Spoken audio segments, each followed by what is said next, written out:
Welcome back to Mastering the Basics of eQuest and Energy Modeling. This is Neil Bolger, and we're going to go over detailed inputs for input fields and colors. And I've touched on this a little bit, but just specifically, I wanted to point everyone to this great guide, the introductory tutorial of eQuest. And in here is a great subset of pages called the Quick Start. And it goes through a lot of things about eQuest in about, 8 pages.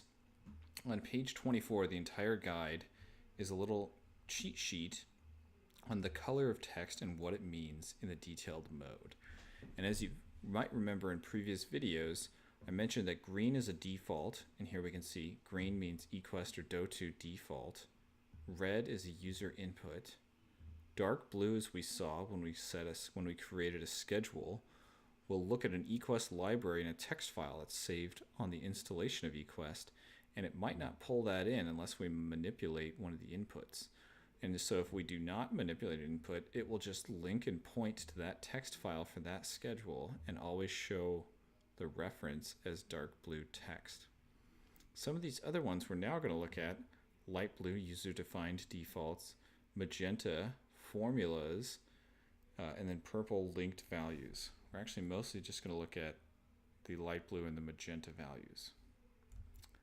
So if we go back to our model, and if we go back to the space type inputs, what we're looking at here is user-defined defaults. So what is a user-defined default? So if I go back into one of the zones, let's say I know that I want all of my spaces to always have the same amount of heat gain or heat output for people.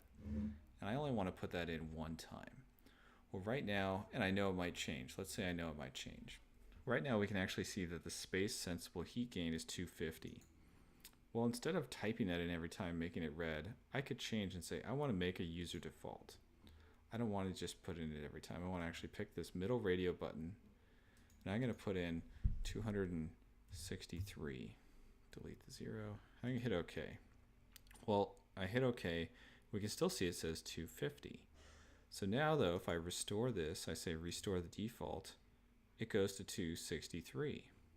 And now if I actually look at the spreadsheet view, occupancy, it's blue again here, 263. Well, we can actually see these were already set to the green defaults. They were set to the eQuest defaults. And so my 263 is now my user-defined default. It trumps the eQuest default.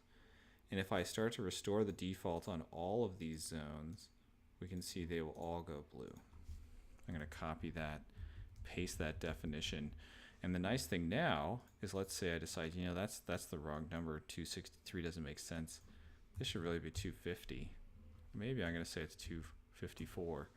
I changed it once, it changed it everywhere. And so that can be not always applied. That can be very powerful, and not always just for space sensible loads.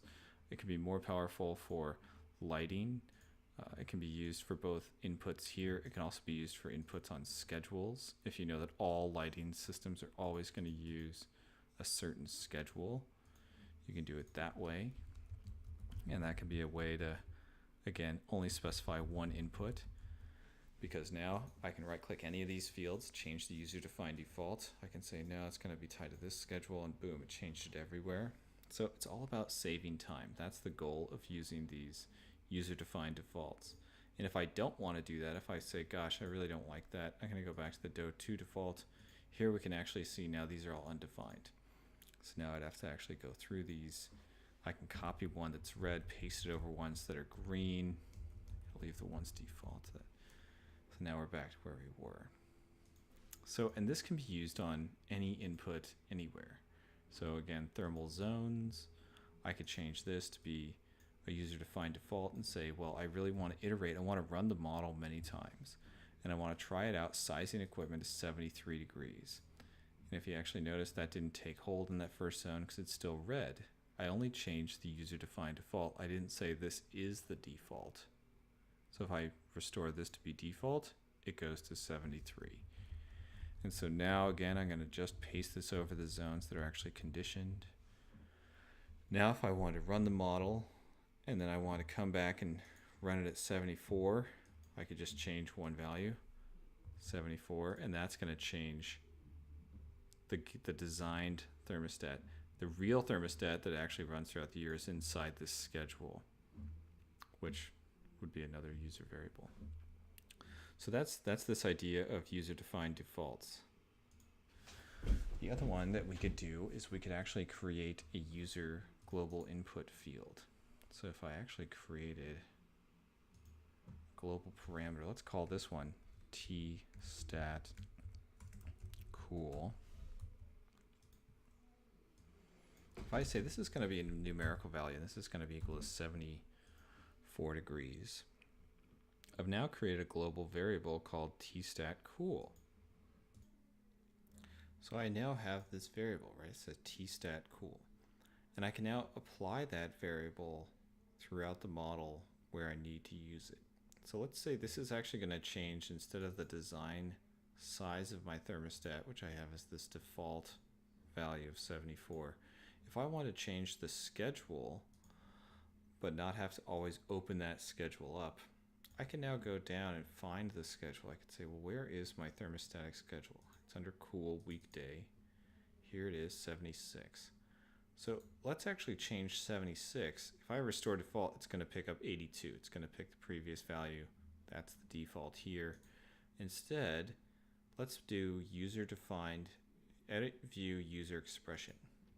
And in here, I want to point it to that variable I made. And the way to do that is to say, I want to reference the variable. I want to find an expression. So I put a # PA, which actually parametric, I can't remember what it stands for, but PA will reference a input variable. And now I can call the name of the input variable. tstat cool, and in quotations. And if I hit OK, that is now 74. And we can actually now see it copies to all the other hours after it the same way the green relationship should.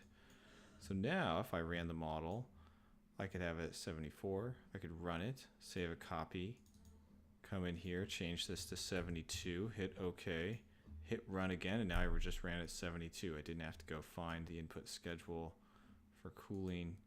And if I had more than one cooling thermostatic set point, that could be a really useful way to change it in multiple spots. We could even set this up in that default. We could change this to say the user-defined default is tstat cool. Might even be able to -1. Oh, that won't work. Nope, I can't do that. There is a way to do math. I can't remember how to do math right now, but it won't work. Why won't it work? Oh, this is wrong. Oh, there it goes. The math does work. I had an equal sign in there. So again, I actually changed the default with a user expression. So in here, instead of saying a fixed value, I said I want to use an equation. And I want this equation to reference that value and always be one colder, because I'm sizing things and I have other oversizing factors, but this will allow me to make this zone a little larger of an air system. So again, now everything is related. If I now made this 68, that's now going to update the schedule. It's also going to make this 67, which actually it'll break if I run because it's colder than my heating set point. So I'm going to make it 75 there, 74, and the schedule is set to 75. So that is parametric expressions, well, global parameters really. And you can create these for all sorts of things. You can change and do a text value if you want to change something in text. Mostly numerical is the most powerful way to use global parameters for either watts per square foot, people per square foot of person, things like that. So after this, we're going to go over how to use some of these input text elements together in a little more powerful fashion.